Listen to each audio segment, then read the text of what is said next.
What an inspiration. Thanks, Chris and Bill, for your kind words.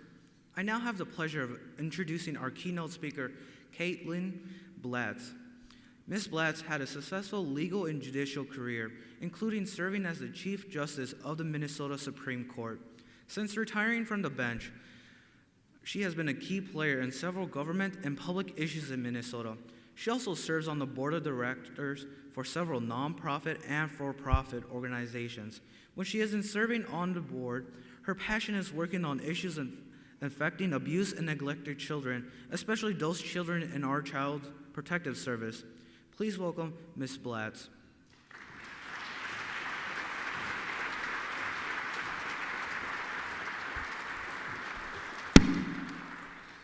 Thank you, Juan, for that introduction, and thank you for emceeing this event today.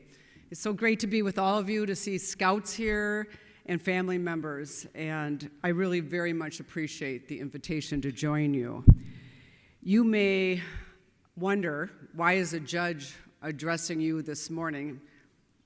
You may be wondering that even when I'm done, but I can tell you that I think the path that led to me being on this podium today was started about 54 years ago, if I'm doing my math right, and it was when my mother signed me up for Girl Scouts. And it's an experience that shaped my life. I'm from a large family.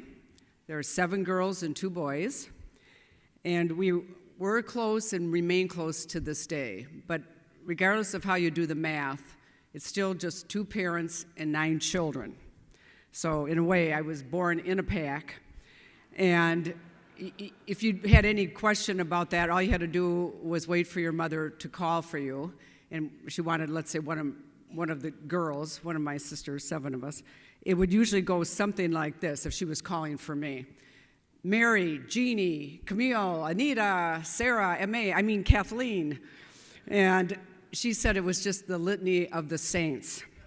And we did that every day.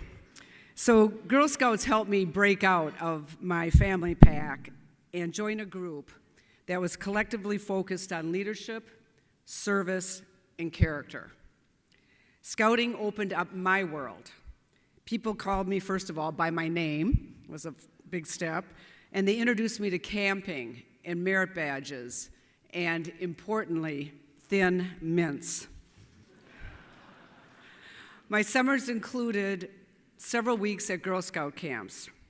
These were first-time experiences away from home that included adventures that I never did at home, such as canoeing and portaging, setting up camp with tents, cooking meals by the campfires, singing all these songs that I can still sing to this day, and mentoring by Girl Scout counselors.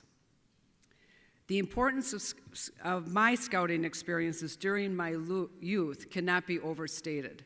They were life-altering.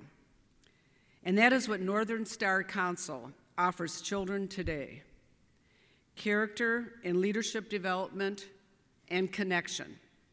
What could be more important?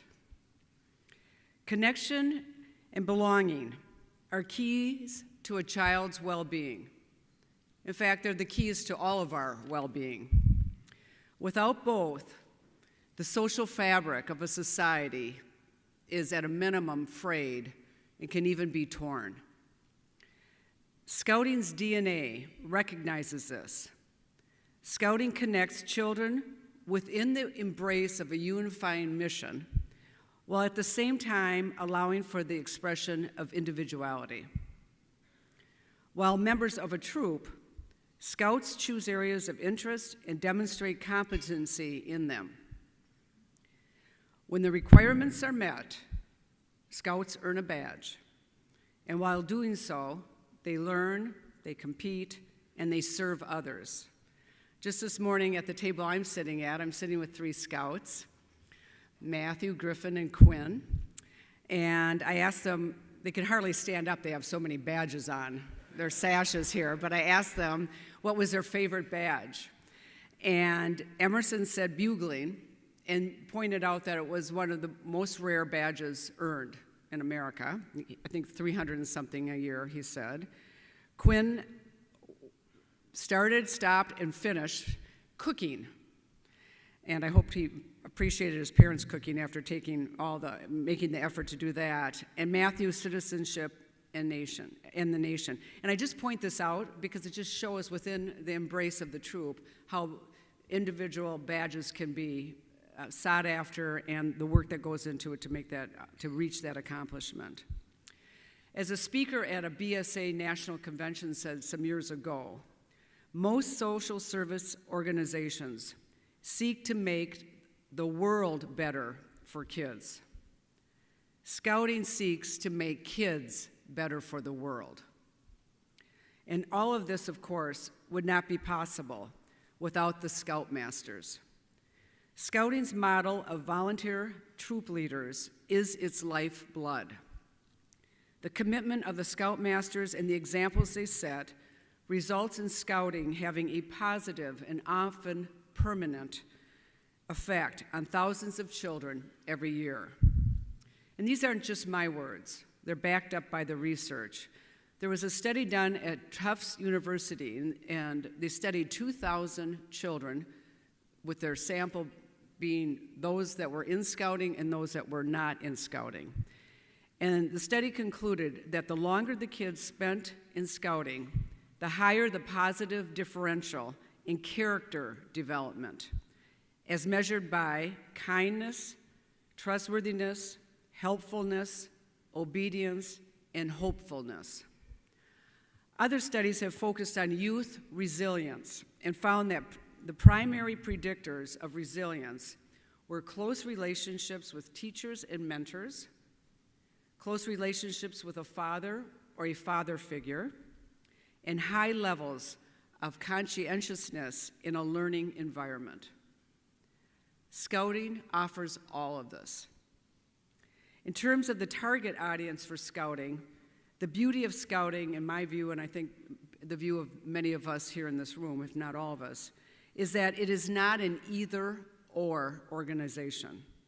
It is not just for kids from strong, intact families or for at-risk children.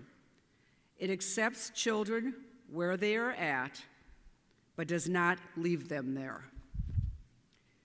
To be sure, many Scouts do come from Scouting families where generations have been involved and where both, maybe even today, both parents and their children remain involved in a troop or in whatever form. This is wonderful and something to hold on to. But as Northern Star Council has recognized, this should not be the only universe of children that participate. As a parent of 3 sons and a judge who served for 12 years on the bench, I know firsthand how much parents want the best for their children. I also know that even the best intentioned parents can fall short. Too often, way short, in terms of providing the stability, nurturance, and the individual attention to a child that the child needs to reach his or her potential. When a child from such a home enters the world of Scouting, that child's world axis is shifted for the better. That's why Northern Star Council is to be commended. It focuses on bringing children from all backgrounds and both genders into its Scouting programs, and while doing so, remaining true to its Scouting mission. Recently, someone pointed out to me that the word belonging means more than we typically understand it to mean. It is about someone who longs, is longing, to be longing. For many, many children, Scouting is that connection between a child who longs and a child who belongs. Zooming in, I can tell you I was that child. Scouting allowed me to experience what it meant to belong to a group outside of my family that cared about service, about accomplishment, and about duty. An organization that cared about others and cared about me. When you zoom out, this even makes broader sense. As a society, we are fixated on celebrities, such as sports heroes, movie stars, and titans of commerce.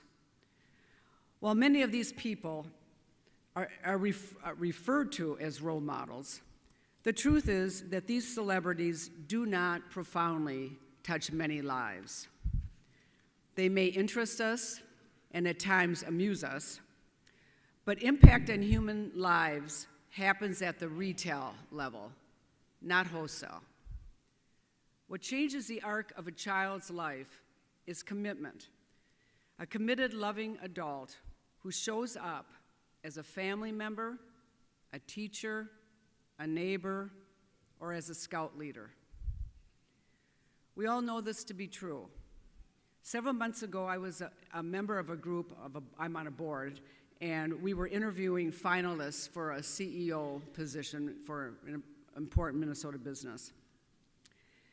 We asked the finalists, all of them, at one point, it was individual interviews, obviously, but we asked each of the finalists who most influenced them in their lives. One of the finalists answered that it was his scoutmaster. Although 35 years had passed since the finalist had become an Eagle Scout, he shared with us that he still awakens every morning and recites the Scout's Law before he gets out of bed. He paused and then he went on to recite in front of all of us. A Scout is trustworthy, loyal, helpful, friendly, courteous, kind, obedient, cheerful, thrifty, brave, clean, and reverent. The room was silent. What an impact, it was palpable, what an impact Scouting had had on his life. And what an impact Scouting has had on untold numbers of kids in our communities. And that is why we're here today.